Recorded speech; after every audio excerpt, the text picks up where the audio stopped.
Hello everyone, welcome back to our channel.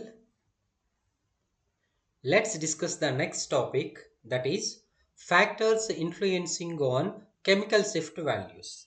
In the previous class we had a discussion on what is chemical shift, right? Now we are going to have a discussion on what are the factors which can influence the chemical shift values. We already know that the delta scale is more prominent scale than comparing with the tau scale. That's why we are going to use delta chemical shift values. So here are the four factors which are influencing the delta chemical shift values. Let's see one by one. First one is what? Electronegativity. Already we had a discussion that whenever the nucleus is associated with electron density, the precisional frequency will be reduces, thereby chemical shift values will be lesser, right? Suppose if you take these protons from top to bottom, what is happening? The protons are connected to what? Electronegative atoms are not. So the electronegativity is decreasing from what? Top to bottom. So fluorine is more electronegative atom. That's why what happens, the HF bond in which all the electrons are moved towards what? Fluorine or not? So all the electrons are moved towards the fluorine. That means around the hydrogen, electron density is decreasing or not? So electron density is decreasing means precisional frequencies increases. Precisional frequencies increases means chemical shift values increases. So whenever the proton attached carbon is connected to higher electronegative atom, the proton chemical shift values will be higher. See this? If you see methyl fluoride, methyl chloride, methyl bromide, methyl iodide. So if you compare all these, around these protons, electron density will be lesser. Why? Because fluorine attracts complete bond pair electrons. That's why electron density decreasing, precisional frequency increasing, chemical shift values increases. That's why the chemical shift values are higher for the fluorine and lower for the iodine. Clear? Right. So directly chemical shift value is directly proportional to the electronegative atom. Whenever we have the more electronegative element, then the attached proton is going to have higher chemical shift values. Okay. If this is the situation, right? Let's see here. We have one component, that is what? sp2 hybridized carbon and sp hybridized carbon. This is ethylene, this is acetylene. In ethylene we are having four hydrogens or not. All hydrogen environment is same. That's why chemically equivalent to only one set you will get one signal. That signal will appear at 5.25 ppm. In case of acetylene we are having two hydrogens. So two hydrogens are chemically equivalent. We will get only one signal. That is at what? 1.8 ppm. But here the question is, the first factor is saying whenever the electronegativity increases, chemical shift value increases, right?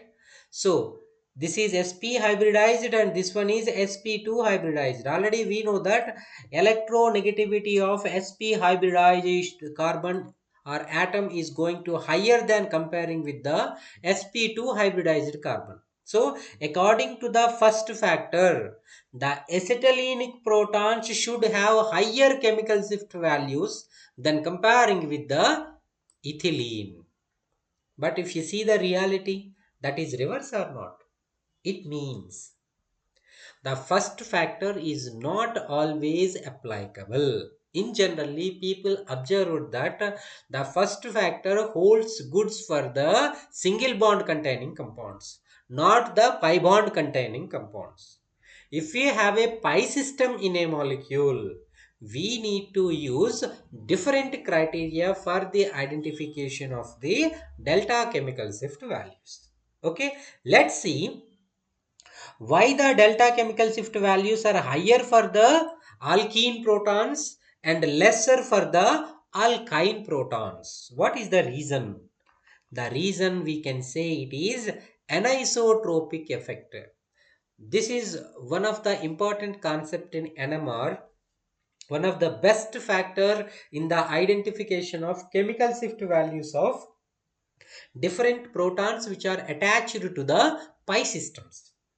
Okay, isotropy means what? Uniform distribution. Anisotropy means non-uniform distribution. Generally, we have a criteria that is any newly produced effect in the nature is anisotropic in nature. Suppose if we talk about the coronavirus, we all have gone through the corona pandemic or not? If you see that one, that coronavirus spreading is not uniform in nature. In some areas, the effect is more. In some areas, the effect is less. Once that is introduced means effect is not equal. So the effect is what? Anisotropy. Anisotropy means non-uniform distribution. Clear? Then, now come to the NMR.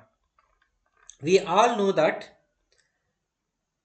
the pi bond containing molecules, whenever placed in the external magnetic field, what will happen? See this. Here, this is the pi bond containing molecule. The pi bond containing molecule placed in what? External magnetic field. Already we know that in NMR spectroscopy, every time our molecule is going to place it in external magnetic field. This is the criteria according to the classical approach or the quantum approach. So everyone should remember NMR means molecule should be placed in the external magnetic field. Now we have pi bond containing molecule. It may be a double bond or triple bond. Later we can discuss. So the pi bond containing molecule once placed in the external magnetic field. If you place the molecule in the external magnetic field, what happens? The pi bonding electrons are loosely held or not. That's why these pi bond electrons are always in the circulation. So the circulation of the pi electrons in the pi atom containing molecule is going to generate a new magnetic field. That magnetic field is commonly called as a induced magnetic field or secondary magnetic field. It means in the pi system, one new magnetic field is generating. So any newly produced effect in the molecule is what? Non-uniform in nature. That's why whatever the strength of the magnetic field produced by the pi electrons, the strength is going to be different in different areas. See what the people are saying, the magnetic field direction at the center part is going to oppose the external magnetic field. See this one. The side regions, whatever the magnetic field is produced due to the pi electron circulation, that is parallel with the external magnetic field. So the middle portion is going to oppose the external magnetic field. That is called as diamagnetic phenomena. The outer side portions, whatever the magnetic field is produced, that is aligned with the magnetic field. So aligned with the magnetic field means net field is what? Addition or not? Net field is addition. But here see this one, this field is opposing the external magnetic field means net field is what? Subtraction or not?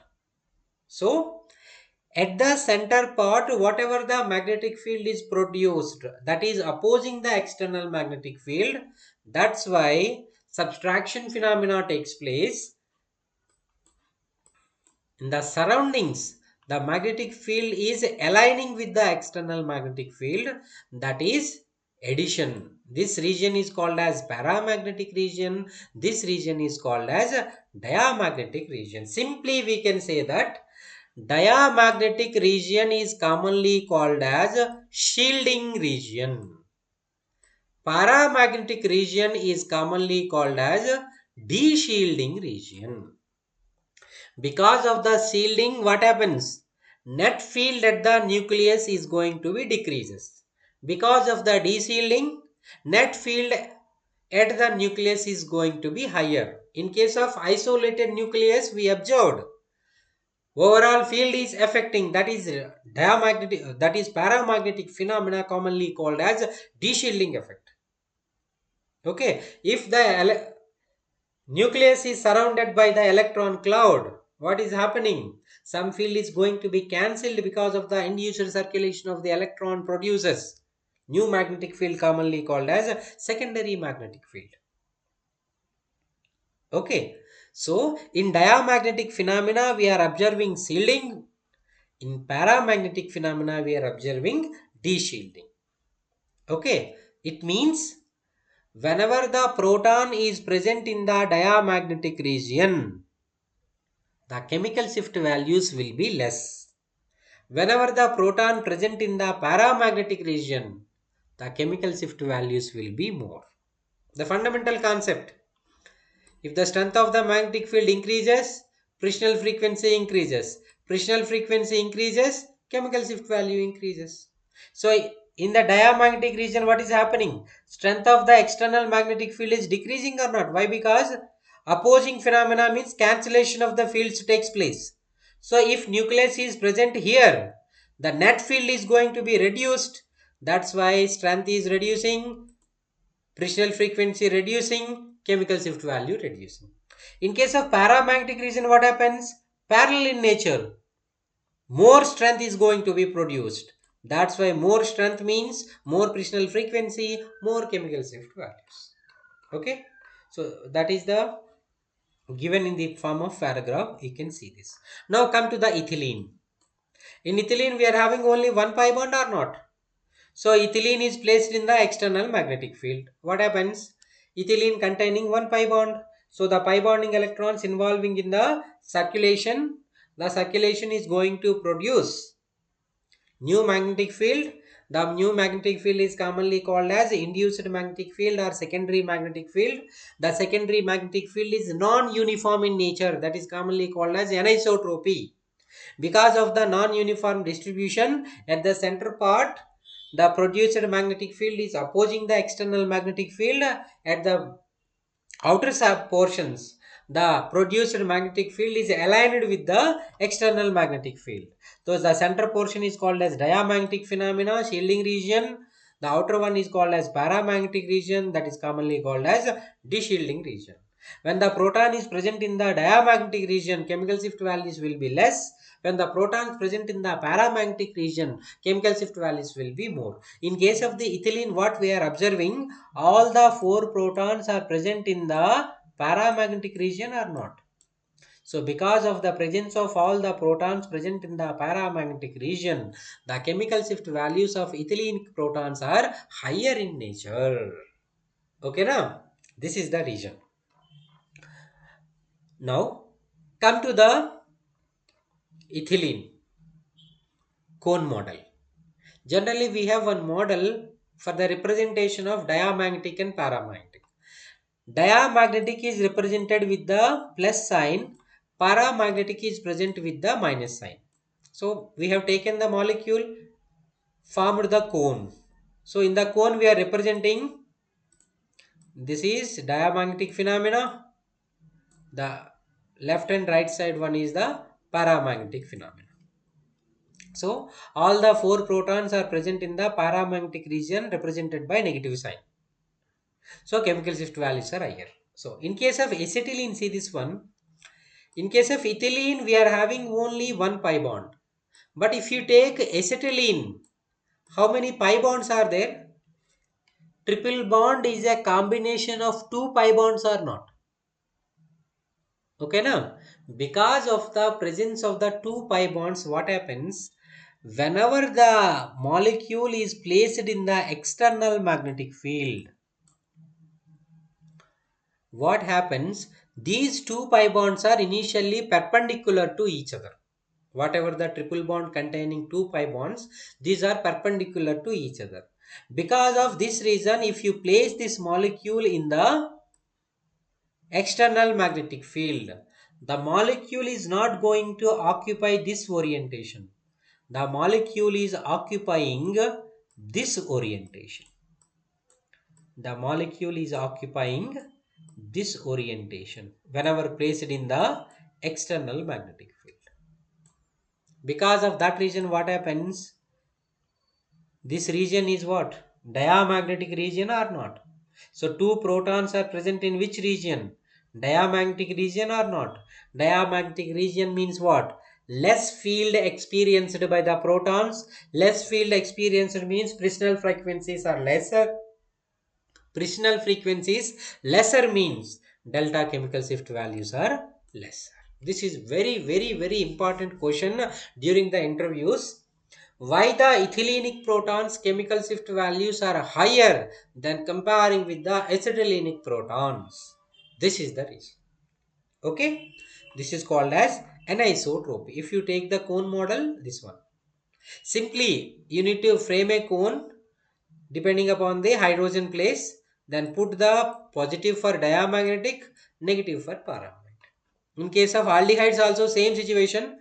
In case of alkenes, what we are observing? Carbon carbon double bond. But in case of aldehyde, carbon oxygen double bond. Right? So in case of aldehyde, we are observing two effects. One is the inductive effect of the oxygen. So electron density is going to be decreasing at the hydrogen. Another one is the anisotropy. So because of the two effects, the chemical shift values are higher for the aldehyde. The story is same. Whenever aldehyde is placed in the external magnetic field, what happens? The pi bonding present between the carbon and oxygen involving in the induced circulation produces the new magnetic field commonly called as induced magnetic field or secondary magnetic field. Secondary magnetic field is anisotropy in nature. That's why non-uniform distribution takes place.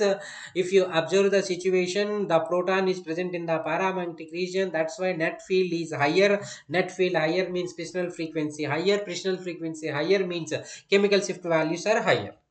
So this is the anisotropy. Along with the anisotropy, we are having inductive effect also. Because of the two effects, the maximum delta value we are observing for the aldehydic protons. Okay. If you see the cone model, in case of the olefin, exactly cone is formed at the center. Right. But in the case of aldehydes, the cone is going to formed at the oxygen. Higher electronegative atom. This represents what? The electron cloud is moving towards the more electronegative atom. That is the meaning. Okay. In this way, we can represent diamagnetic, paramagnetic. The proton is present in the paramagnetic region. The story is same. Same you need to write. Okay. Similarly, aromatic compounds. Aromatic compounds are also what? Pi bond containing compounds or not? In aromatic compounds, what we are observing? 3 pi bonds. 3 pi bond means what happens? More number of electronic circulation takes place or not. But in case of the aromatic compound, what happens? The electronic cloud is present above the plane and also the electronic cloud present below the plane.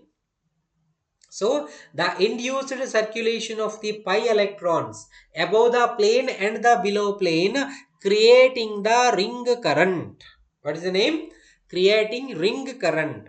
The ring current generates induced magnetic field. The induced magnetic field is anisotropic in nature. Some regions it is higher, some regions it is lower. If you see the benzene, all 6 protons are present in the paramagnetic region. So all the protons are present in the paramagnetic region. That's why the chemical shift values for the benzene protons are higher comparing with the olefins. Okay. So in case of the benzene, we are observing at 7.27. So around the 7 to 8, we are going to observe the chemical shift values of the aromatic protons. So similarly, these are some of the examples. Because of the anisotropy of the pi bond, these two methyl groups are considered as non-equivalent. One will be in the paramagnetic region, another will be in the diamagnetic region. So you will get two different peaks along with the remaining peaks. In case of this one also similar. These ortho protons are becoming chemically non-equivalent. That's why you will get different protons. In case of the 18 aniline is a aromatic compound, right? So all the inner side protons are having the chemical shift value this one. All the outer side protons are chemical shift values this one. So what is the meaning? Here we are getting the ring current. The ring current generates the secondary magnetic field. The secondary magnetic field is anisotropy in nature. All the inner side protons are present in the diamagnetic region. That's why chemical shift values are lesser. All the outer side protons are present in the paramagnetic region. That's why chemical shift values are higher. Okay. In case of 16 aniline, this will become reverse. It is an anti-aromatic compound.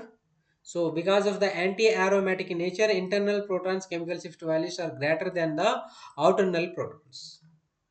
Okay, external protons are outer sphere protons. Here we can observe the anisotropy from the sigma bond also. In the lower classes, we have studied the effect of the beta gamma bond. In case of the cyclohexane, we are having axial and equatorial bonds, right? Axial and equatorial. These can be differentiated because of the beta gamma sigma bond anisotropy. The beta gamma sigma bond is giving the anisotropic effect on the axial and equatorial protons. Here we have two conditions, at a higher temperature and at lower temperature. Higher temperature means around the room temperature, lower temperature means less than 100 degrees centigrade. So generally what the people are saying, at the room temperature more interconversions are takes place. Chair to chair interconversions are takes place. Because of the more chair to chair interconversion, we cannot distinguish axial and equatorial protons. That's why always we will get only one signal at the room temperature or more than room temperature.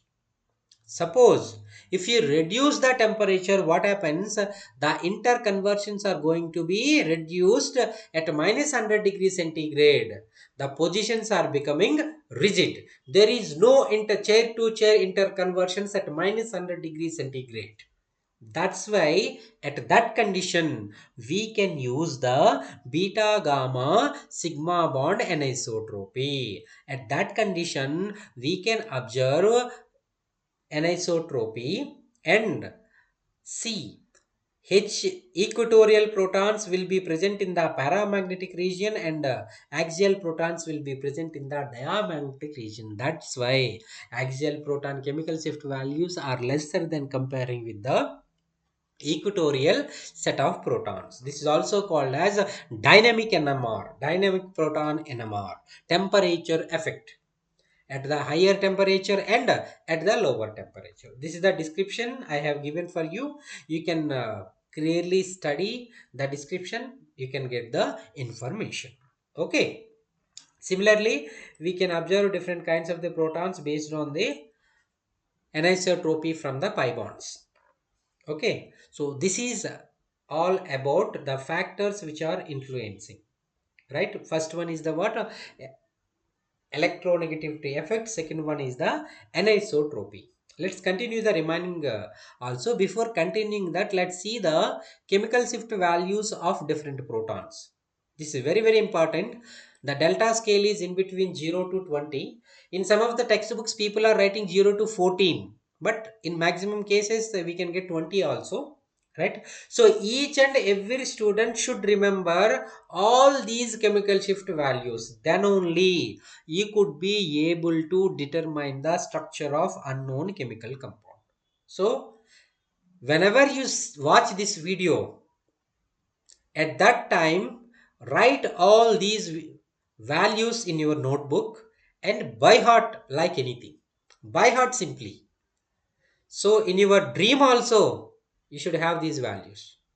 In your sleep also you should have these values. Then only you can determine the structure of the compound. So let's see the values. In case of alkanes, we are having the protons. So whenever you identify the protons which are present in the alkanes, the chemical shift range is always in between 0 to 1.5. In case of the alkyl halides, see, in case of alkyl halides, we are having first carbon or not.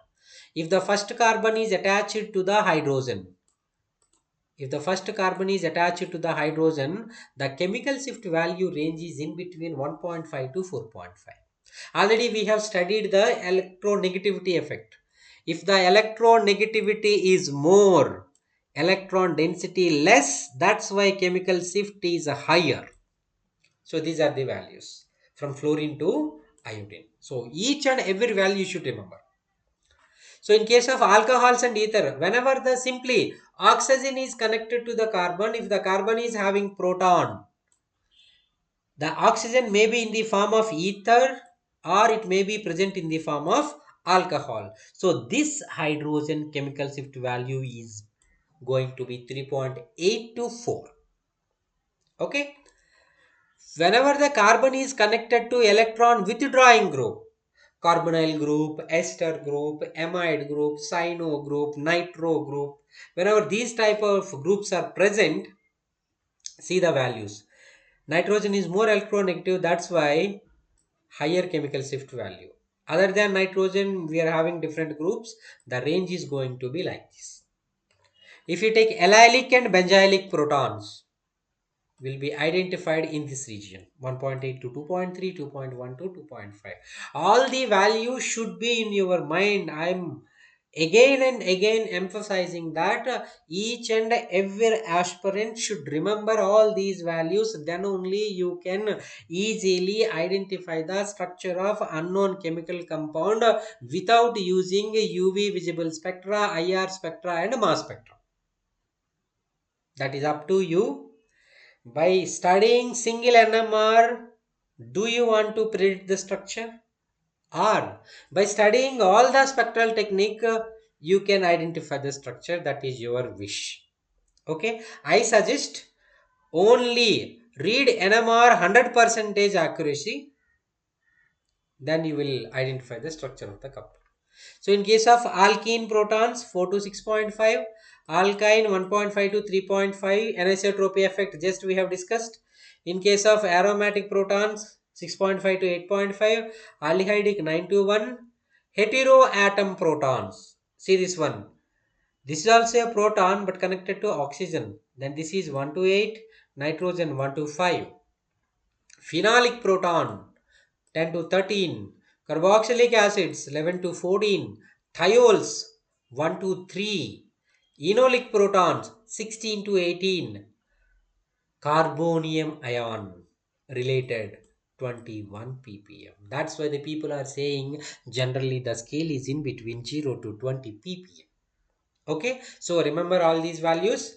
Let's study the next effect, that is hydrogen bonding. Simply one thing is very clear. If the electron density around the nucleus decreases, precessional frequency increases, thereby chemical shift values increases. The same concept. Suppose in case of carboxylic acids, we are observing what?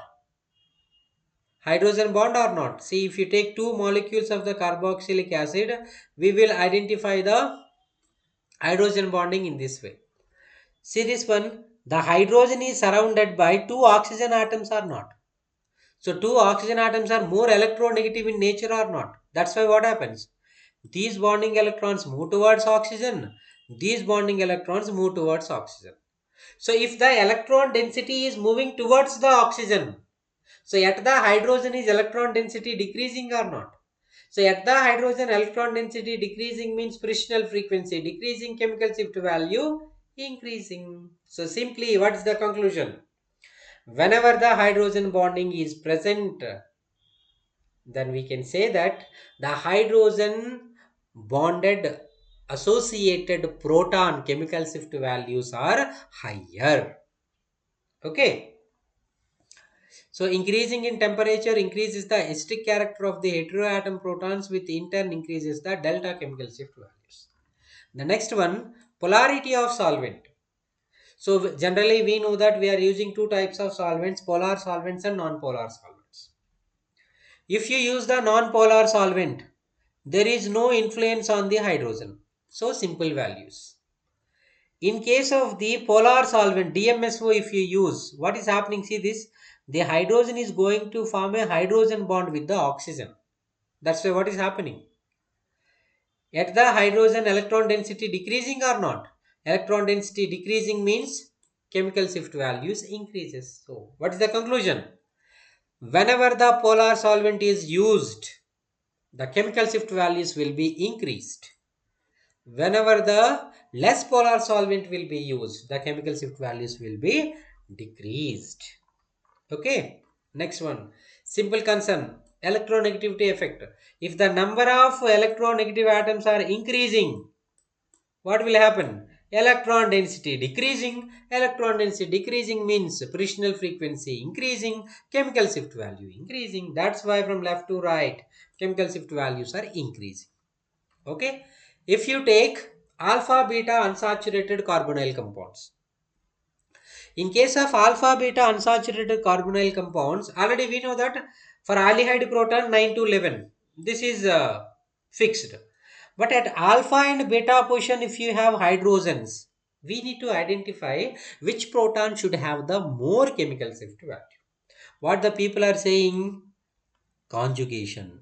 Because of the conjugation, what we are observing?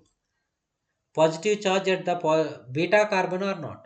So at the beta carbon, positive charge means electron deficiency or not. Electron deficiency means these CH bonding electrons move towards what? Carbon or not. That's why electron density is decreasing at the proton or not. Electron density is decreasing means frictional frequency increasing, so more chemical shift value comparing with the alpha proton. Okay, this is electron withdrawing group, right? Suppose if you have electron releasing group, what happens? At beta position, negative charge is there. Negative charge means more electron density. More electron density means less precisional frequency. Less precisional frequency means less chemical shift value. Okay, so in this way we can identify the chemical shift value. Similarly, in case of aromatic compounds also, if electron withdrawing group is there, already we know that orthoprotons, metaprotons and paraprotons. Orthoprotons, metaprotons and paraprotons. Already we know that withdrawing group influences both kind of positions, ortho, meta, para. So in case of the withdrawing position, what happens? Ortho position electron density decreasing, para position electron density decreasing. That's why ortho para protons delta chemical shift values are larger than the meta. In case of electron releasing, what happens? If the electron releasing group is there, the conjugation is going to be like this or not. So at the ortho position and para position, you will get the minus charge. So minus charges means electron density more. That's why ortho para protons chemical shift values are lesser. Meta protons chemical shift values are larger. Simple identification. So this is the complete graph. We can say that from 0 to 20. So what are the groups which are coming under this area? Okay, so this is all about what are the factors which can influences the chemical shift values. So in the next lecture we will study about very important topic, that is spin coupling. It is also called as spin splitting. Okay, thank you.